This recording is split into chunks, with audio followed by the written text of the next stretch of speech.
Good morning student. बेटा, इस lecture में हम पढ़ेंगे प्रकाश संश्लेषण की जो क्रिया है उसको प्रभावित करने वाले कारक। कि प्रकाश संश्लेषण की जो क्रिया है उनको कौन से कारक प्रभावित करते हैं। देख बेटा, प्रकाश संश्लेषण की क्रिया जो है उसको प्रभावित करने वाले कारकों को दो श्रेणियों में बांटा गया है। दो श्रेणियां बनाई गई हैं। एक तो होता है आंतरिक कारक। आंतरिक कारक इसमें आते हैं और एक इसमें आते हैं बाह्य कारक। बाह्य कारक और आंतरिक कारक, यानी ये दो कारक हैं जो प्रकाश संश्लेषण की क्रिया को प्रभावित करते हैं, बाह्य कारक व आंतरिक कारक। ठीक बेटा, तो सबसे पहले हम बात करते हैं कि बाह्य कारक कौन सा है। सबसे पहले बाह्य कारक लेंगे हम। तो बाह्य कारक में सबसे पहले सैक नामक जो वैज्ञानिक थे, सैक ने सबसे पहले त्रिक बिंदु संकल्पना दी थी। त्रिक बिंदु संकल्पना दी थी और उन्होंने ये बताया था कि कोई भी अभिक्रिया जो है, ये अभिक्रिया निम्न तीन बिंदुओं के द्वारा नियंत्रित होती है। तीन बिंदु हैं जो अभिक्रिया में भाग लेते हैं, जिसमें जो पहला बिंदु है वो है न्यूनतम। दूसरा होता है अनुकूलतम।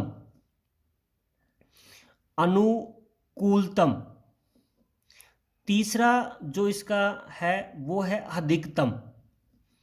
ये तीन बिंदु हैं अधिकतम, जिसे त्रिक बिंदु कहा जाता है। न्यूनतम, अनुकूलतम व अधिकतम, ये तीन बिंदु हैं जो किसी भी अभिक्रिया जो है उसको प्रभावित करते हैं मुख्य रूप से। देखिए बेटा, न्यूनतम की बात करें, न्यूनतम वह बिंदु होता है जिस पर अभिक्रियाएं संपन्न नहीं होती हैं। न्यूनतम बिंदु होता है जिस पर कोई भी अभिक्रिया संपन्न नहीं होती है। अनुकूलतम बिंदु क्या होता है? यह वह बिंदु होता है जिस पर अभिक्रियाएं जो हैं वो अनिश्चित काल तक अधिकतम गति से होती हैं। अनिश्चित काल तक अधिकतम गति से होती है, क्योंकि ये अनुकूलतम बिंदु होता है, इष्टतम बिंदु होता है जिस पर अभिक्रियाएं जो हैं वो अनिश्चित काल तक अधिकतम गति से होती हैं। ठीक बेटा, और तीसरा कौन सा है? अधिकतम बिंदु। देख बेटा, अधिकतम बिंदु जो होता है इस पर अभिक्रिया की जो दर है, अभिक्रिया की दर जो है ये घट जाती है। तो ये तीन बिंदु हैं जो सैक ने बताए, जिन्हें त्रिक बिंदु संकल्पना के नाम से जाना जाता है। न्यूनतम, जिस पर कोई अभिक्रिया संपन्न होती नहीं है। अनुकूलतम, ये ऐसा बिंदु है जिस पर कोई भी अभिक्रिया अनिश्चित काल तक अधिकतम गति से होती है। और अधिकतम बिंदु ऐसा बिंदु होता है जिस पर अभिक्रिया की दर जो है वो घट जाती है और अभिक्रिया रुक जाती है। भाई, जैसे हमें इसको ग्राफ के रूप में अगर निरूपित करें, तो ग्राफ के रूप में निरूपित करें तो क्या होता है? ये तो क्या है? अपना मिनिमम बिंदु होता है जिस पर अभिक्रिया जो है वो संपन्न नहीं होती है। और ये देखिए दो बिंदु हैं यहाँ पर। ये वाले क्या है? ये वाला बिंदु क्या है? जो है अनुकूलतम बिंदु है, जहां पर अभिक्रिया का वेग अधिकतम होगा। और ये क्या है? मैक्सिमम होता है, जहां पर अभिक्रिया की दर जो है वो कम हो जाती है। ठीक बेटा, तो ये तीन बिंदु हैं जो सैक ने दिया। सैक ने कौन सी संकल्पना दी थी? त्रिक बिंदु संकल्पना दी थी। ठीक है बेटा, त्रिक बिंदु संकल्पना जो है इसको ब्लैकमैन जो थे उन्होंने इसको विस्थापित किया और नए रूप से इसको जो है परिभाषित किया और बताया कि कोई भी कार्य की जो अभिक्रिया होती है ये अनेक कारक जो हैं उनके द्वारा प्रभावित होती है। कोई भी जो अभिक्रिया है वो अनेक कारकों द्वारा प्रभावित होती है। अनेक कारक जो हैं उनके द्वारा ये प्रभावित होती है। ठीक है बेटा, लेकिन ये क्रिया है उसका सर्वाधिक नियंत्रण जो है वो उस कारक पर निर्भर करता है जो न्यूनतम मात्रा पर निर्भर होता है। अभिक्रिया जो है, कोई भी अभिक्रिया, ये अनेक कारकों द्वारा नियंत्रित होती है, लेकिन ये अभिक्रिया उस कारक द्वारा सर्वाधिक प्रभावित होगी जो न्यूनतम मात्रा में उपस्थित होता है। जैसे हम बात करें कि भाई प्रकाश संश्लेषण की क्रिया है, ये प्रकाश संश्लेषण की क्रिया में इसको प्रभावित करने वाले अनेक कारक हैं, जैसे प्रकाश है, ठीक है, जल है, ठीक है, तापमान है, बहुत से कारक हैं, लेकिन सबसे कम मात्रा में क्या उपस्थित है? CO2। तो CO2 जो है वो प्रकाश संश्लेषण के लिए कौन सा कारक होती है? सीमाकारी कारक होती है, क्योंकि ये सबसे कम मात्रा में उपस्थित होती है, सबसे कम मात्रा में ये उपस्थित होती है, ठीक है। तो ये हो गई, ब्लैकमैन ने इसको विस्थापित किया और नए रूप से प्रकाशित किया और बताया कि कोई भी अभिक्रिया जो है उस कारक द्वारा सर्वाधिक प्रभावित होगी जो न्यूनतम मात्रा में उपस्थित होता है। जैसे प्रकाश संश्लेषण की क्रिया अनेक कारकों द्वारा नियंत्रित होती है, लेकिन इसमें जैसे प्रकाश भी आता है, जल भी आता है, तापमान भी आता है, लेकिन सबसे कम मात्रा में क्या उपस्थित है? CO2 उपस्थित है। अतः CO2 जो है ये प्रकाश संश्लेषण की क्रिया का सीमाकारी कारक होती है, ठीक है। अब बाह्य कारक हमने स्टार्ट किया था, और बाह्य कारकों में हम सबसे पहला कारक लेते हैं प्रकाश। प्रकाश किस प्रकार प्रकाश संश्लेषण की क्रिया को प्रभावित करता है? तो प्रकाश संश्लेषण की जो प्रक्रिया है वो 3 प्रकार से प्रभावित होती है, जिसमें हम सबसे पहले लेते हैं प्रकाश की तीव्रता। प्रकाश की तीव्रता 3 प्रकार से प्रभावित करता है। सबसे पहली बात करते हैं प्रकाश की तीव्रता। देखिए बेटा, प्रकाश संश्लेषण की क्रिया जो है ये अत्यंत कम प्रकाश में भी हो सकती है। जैसे मैं ये कहूँ कि चंद्रमा की रोशनी में भी ये हो जाती है, मोमबत्ती की रोशनी में भी प्रकाश संश्लेषण हो जाता है, ठीक है। ये प्रकाश की तीव्रता हो गई। नंबर 2 लेते हैं प्रकाश की अवधि। प्रकाश की अवधि यानी प्रकाश की अवधि कितनी है, उस अवधि पर प्रकाश संश्लेषण की क्रिया किस प्रकार प्रभावित होती है। देख बेटा, समांतर पादप जो हैं उनको अधिक समय तक प्रकाश दिया जाए तो प्रकाश संश्लेषण की दर जो है ये बढ़ती है। क्या बढ़ेगी? प्रकाश संश्लेषण की दर बढ़ती है। लेकिन यदि सतत व असतत प्रकाश की तुलना की जाए, अगर हम किसकी बात करें, सतत प्रकाश की और असतत प्रकाश की तुलना करें, तो असतत प्रकाश में प्रकाश संश्लेषण अधिक होता है। भाई, प्रकाश की अवधि, अगर पौधों को लगातार प्रकाश दिया जाता है तो प्रकाश संश्लेषण की दर बढ़ती है, अधिक होता है प्रकाश संश्लेषण।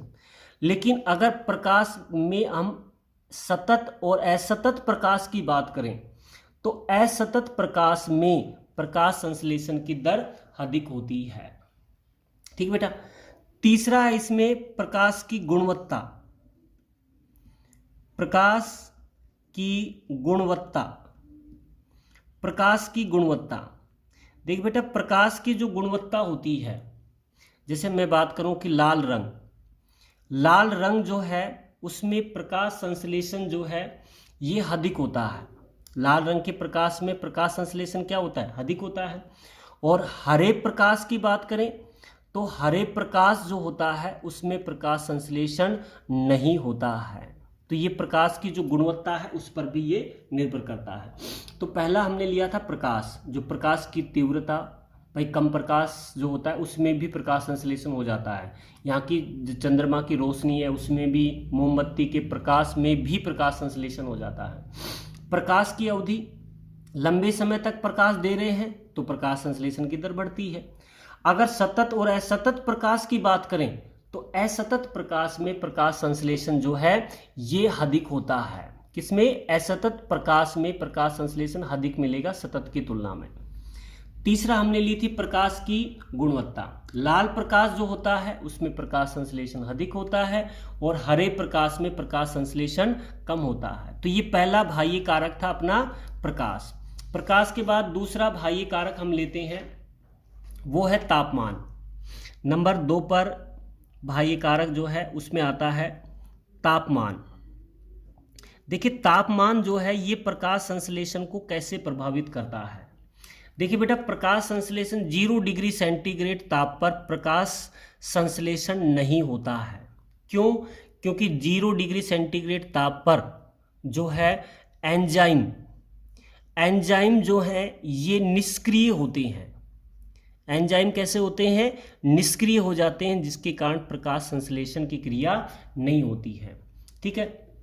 और जैसे हम C3 पादपों की बात करें तो C3 पादपों के लिए अनुकूलतम जो तापमान होता है वो 25 से 30 डिग्री सेंटीग्रेड होता है। यहाँ पर यानी इस तापमान पर प्रकाश संश्लेषण अधिकतम होता है। C4 पादप की जो है उनकी बात करें तो C4 पादपों के लिए अनुकूलतम तापमान 30 डिग्री से 40 डिग्री सेंटीग्रेड होता है। ठीक है। उसके बाद अगर तापमान 50 से 55 डिग्री सेंटीग्रेड तक जाता है तो एंजाइम जो है ये नष्ट हो जाते हैं, और एंजाइम नष्ट होने से प्रकाश संश्लेषण की क्रिया जो है ये बंद हो जाती है। तो तापमान जो है ये भी प्रकाश संश्लेषण को प्रभावित करता है। तापमान के बाद तीसरा बाह्य कारक जो हम लेते हैं वो है CO2।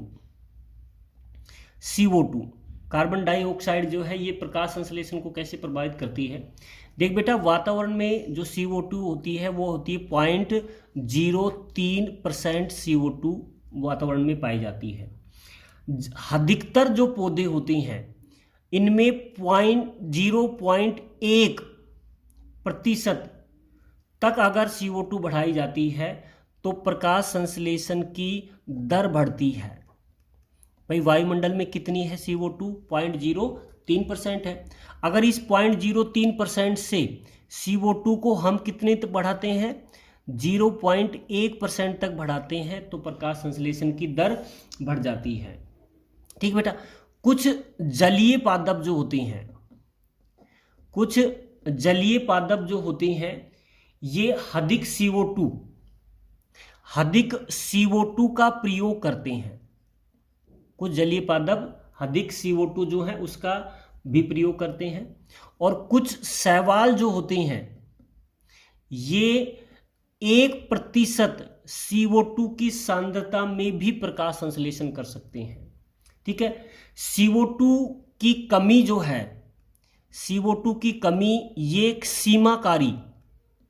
सीमाकारी कारक होती है। CO2 की कमी क्या होगी? एक सीमाकारी कारक के रूप में होती है। तो कहने का मतलब कि वायुमंडल में CO2 0.03% है। अगर इससे 0.1% तक हम बढ़ाते हैं तो प्रकाश संश्लेषण की दर भी बढ़ती है।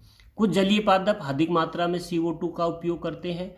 कुछ शैवाल जो हैं वो 1% CO2 पर भी प्रकाश संश्लेषण करते हैं। और CO2 जो है उसकी कमी जो है ये हमेशा सीमाकारी कारक के रूप में कार्य करती है। ठीक बेटा, ये तीसरा हो गया।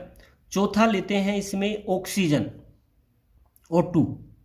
देख बेटा, O2 जो है कुछ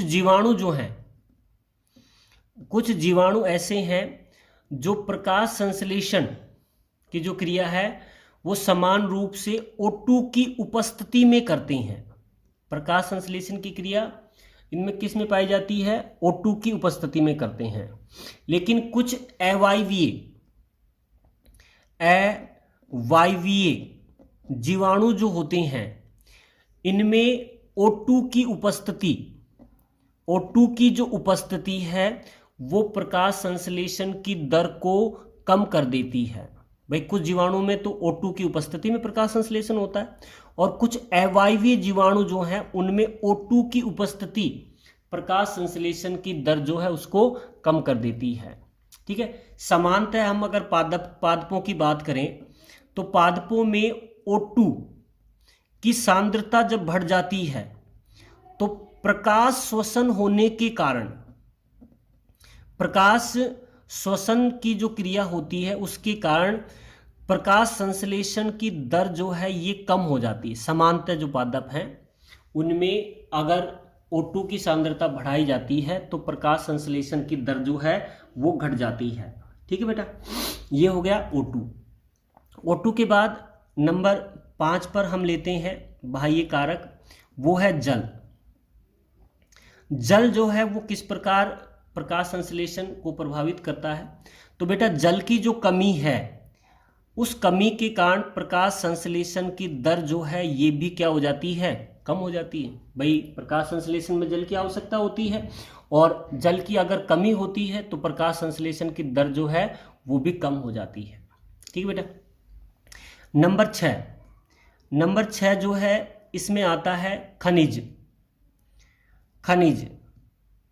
खनिज जो तत्व हैं वो किस प्रकार प्रकाश संश्लेषण की क्रिया को प्रभावित करते हैं? देखिए बेटा, जो पर्णहरित होता है, पर्णहरित जो होता है, इस पर्णहरित का मुख्य अवयव जो है वो मैग्नीशियम आयन होता है, तथा उसके अलावा जो Fe है, कॉपर है, ठीक है, Mn है, ये भी प्रकाश संश्लेषण के लिए आवश्यक तत्व होते हैं। अतः अगर इनकी कमी होती है तो प्रकाश संश्लेषण की दर जो है वो भी कम हो जाती है। भाई पर्णहरित जो है उसका मुख्य अवयव क्या है? मैग्नीशियम आयन है। उसके अलावा Fe है, ठीक है, Cu है, Mn है, ये भी प्रकाश संश्लेषण को प्रभावित करते हैं। अगर इन तत्वों की कमी होती है तो प्रकाश संश्लेषण की दर भी क्या हो जाती है? कम हो जाती है। तो ये 6 जो आपने पढ़े हैं ये बाह्य हैं। प्रकाश है, तापमान है, CO2 है, O2 है, जल है, खनिज है, ये बाह्य कारक हैं सभी। अब दूसरा कारक लेते हैं और वो दूसरा कारक है आंतरिक कारक। पौधे में कुछ ऐसे आंतरिक कारक होते हैं जो प्रकाश संश्लेषण की क्रिया को प्रभावित करते हैं, जिसमें सबसे पहले हम पहला कारक लेते हैं क्लोरोफिल।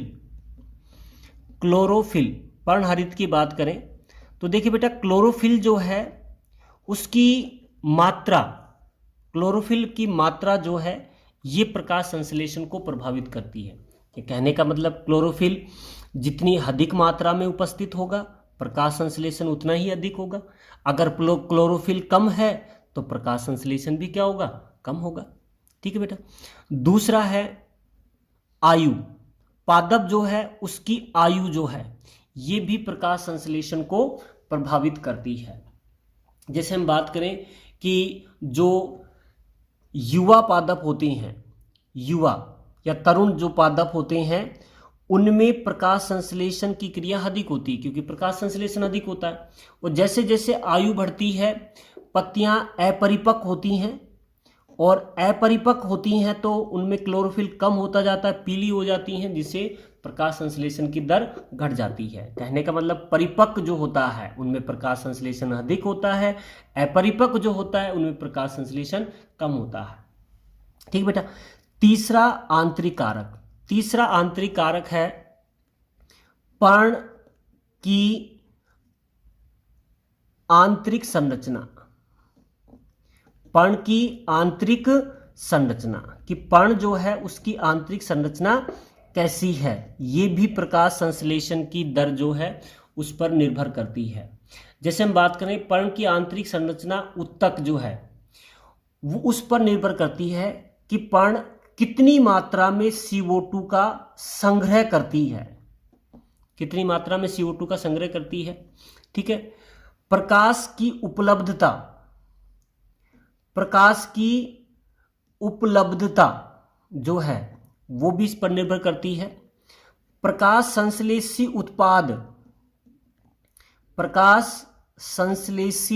उत्पाद जो हैं उनका संग्रह या उनका अभिगमन जो है ये भी प्रकाश संश्लेषण को प्रभावित करता है।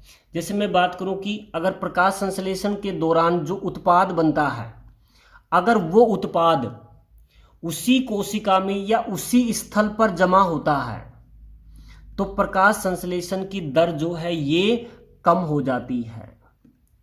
भाई पर्ण की आंतरिक संरचना किस प्रकार की है कि वो उसकी उत्तक जो है उसकी कोशिकाएं किस प्रकार CO2 का संग्रह करती हैं, प्रकाश की उपलब्धता पर्ण में किस प्रकार की होती है, प्रकाश संश्लेषी उत्पाद जो है उनका अभिगमन किस प्रकार होता है, जैसे अगर कोई उत्पाद जो है प्रकाश संश्लेषण के दौरान बना है, अगर वो उसी कोशिका में या उसी स्थान पर संग्रहित होता है तो प्रकाश संश्लेषण की दर क्या हो जाती है, कम हो जाती है। ठीक बेटा, तो ये थे प्रकाश संश्लेषण को प्रभावित करने वाले बाह्य व आंतरिक कारक। बाह्य कारक में क्या आएगा, पहले प्रकाश करवाया था, दूसरा कौन सा है, तापमान है, तीसरा CO2 है, चौथा O2 है, पांचवा जल, छठा खनिज तत्व है, और आंतरिक कारक में क्या आएगा, एक तो क्लोरोफिल, उसकी मात्रा कितनी है, पादप की आयु, ये भी प्रकाश संश्लेषण को प्रभावित करती है, और पर्ण की जो आंतरिक संरचना है उसमें क्लोरोफिल कितनी अधिक मात्रा में, CO2 कितना संग्रह करती है, प्रकाश संश्लेषी उत्पाद जो है उसका अभिगमन किस प्रकार होता है, संचय किस प्रकार होता है, वो भी प्रकाश संश्लेषण की दर को नियंत्रित करती है। ठीक बेटा, ये हो गया अपना प्रकाश संश्लेषण को प्रभावित करने वाला कारक, और ये अपना चैप्टर यानी प्रकाश संश्लेषण है, ये भी पूरा हो गया। आज के लिए इतना ही बेटा, थैंक यू।